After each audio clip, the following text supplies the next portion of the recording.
Good morning বন্ধুরা। তো তোমরা কেমন আছো? আশা করি ভালোই আছো। সবাইকে হ্যাপি সানডে। আমি অনেকক্ষণই ঘুম থেকে উঠেছি, ব্লগটা একটু শুরু করতে দেরি করে ফেললাম। তো রান্নাঘরে এসে আমার ভাত ডাল হয়ে গেছে, আর এই চাটা আমার দ্বিতীয়বার আমি খাচ্ছি। প্রথমবার চা খাওয়া অনেক সকালেই হয়ে গেছে। তো কাজকর্ম কমপ্লিট হয়ে গেছে। চলো কী বাজারে এনেছে আজকে রবিবারে, চলো তোমাদের দেখিয়ে দিই। তো বাজারে এই তো কলমি শাক এক বান্ডিল হয়ে যায়, কিন্তু আমাদের 2 বান্ডিল এনেছে। তো সবই করে নিতে হবে, নিরামিষও ভাল লাগে না। এটা আমলকিটা ছাড়া আমাদের চলেই না, আমলকির রস রোজ আমরা খাই আর কি। আর চলো দেখি এরপর কি আছে। তো এই যে পেয়ারা এনেছে, পেয়ারা আনতে বলেছিলাম, তো পেয়ারা এনেছে। আর এই যে পটলের তরকারি আমাদের খুব খাওয়া হয়। আর এই যে ভাড়ালি বা থোড়, তোমরা যেটা বলো, আমরা থোড়ও বলি, ভাড়ালিও বলি, সবই চিনি আর কি। তো আর এই যে উচ্ছে এনেছে। তো সবজিগুলোকে সব ধুয়ে নিতে হবে, কারণ এর সঙ্গে মাছ এনেছে, ট্যাংরা মাছ এনেছে। সেই জন্য এই যে এটা দেখো, ট্যাংরা মাছ, ছোটো ছোটো ট্যাংরা, একদম ট্যাংরা, যেটাকে আমরা বুজরুগি ট্যাংরা বলে মনে হয়। আর মেয়ের জন্য একটু মাংস আনা হয়েছে, তো মাংসটাও করব, ট্যাংরা মাছও করব। তো এই যে ভাড়ালি, এগুলোকে সব সবজিগুলোকে চলো ধুয়ে নিই, তারপর তোমাদের সঙ্গে আবার দেখা হচ্ছে। কলমি শাকটা মোটামুটি ভাজা কমপ্লিট হয়ে গেছে, রসুন আর পেঁয়াজ ফোড়ন দিয়েছিলাম, কাঁচা লঙ্কা দিয়ে।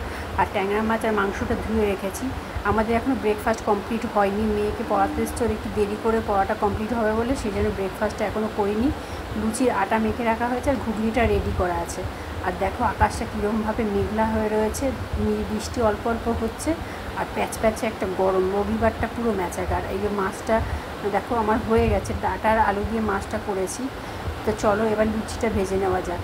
তো এই যে লুচিটা মেয়েই ভাজছে, আটাটা মাখা ছিল। তো মেয়ে বলে ঠিক আছে আমি ভেজে নিই, ভেজে তারপরে আমরা সকালে ব্রেকফাস্টটা কমপ্লিট করে নেব।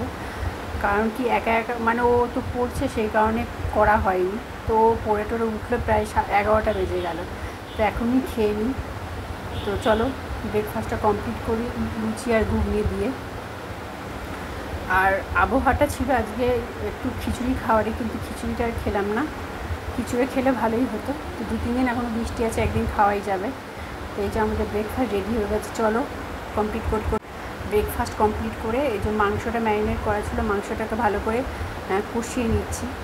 আমি ফোড়ন দিই গোটা গরম মশলা আর তেজপাতা, যে যেমন দিয়ে আলুটা ভেজে রেখেছি। এই যে আমি আমার মতন করে, আমি খুব একটা ভালো রান্না করতে পারি না, তো যেটুকু পারি সেটুকুই আর কি।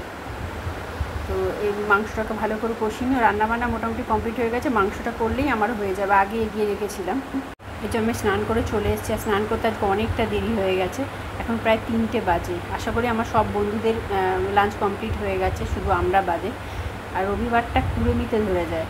আর স্কুল থাকলে অতটা অসুবিধা হয় না, একটা রুটিন অনুযায়ী সকাল থেকে চলে। আর স্কুল না থাকলেই মোটামুটি ওলটপালট হয়ে যায়, সকাল থেকে বসে শুয়ে কাটিয়ে দিই, তারপরে বেলা হয়ে গেলে মুশকিল হয়ে যায়। ঠিক আছে, বেশি কথা না বাড়িয়ে চলো দেখি আমাদের লাঞ্চে কী খেয়েছে দেখিয়ে দিই। এই যে মাংস আছে, আর এই যে কলমি শাক ভাজা, আর এদিকে ট্যাংরা মাছ ডাটা দিয়ে করেছিলাম, আর যা ভাত থাকে সেই ভাতই আছে আর কি। তো তোমাদের সঙ্গে আবার চলো পরে দেখা হচ্ছে লাঞ্চ কমপ্লিট করে। আর এদিকে মেয়ে কাটলেট বানিয়ে রেডি করে রাখছে, বিকালে ভাজা হবে। বিকালে যারা আসবে তো ভাজা হবে আর কি, রেডি করে রাখছে।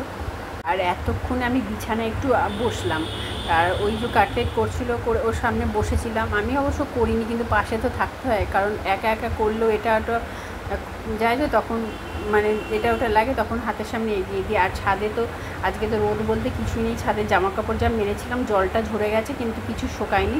তো ছাদ থেকে জামা কাপড় এনে তারপরে একটু বিশ্রাম নিয়ে তো তোমাদের সঙ্গে আবার চলো বিকালে দেখা হচ্ছে। তো গুড ইভিনিং বন্ধুরা। তো এই যে বিকালে চলে এসেছি, দেখো চা হচ্ছে আর গরম গরম কাটলেট আমাদের রেডি করা হচ্ছে।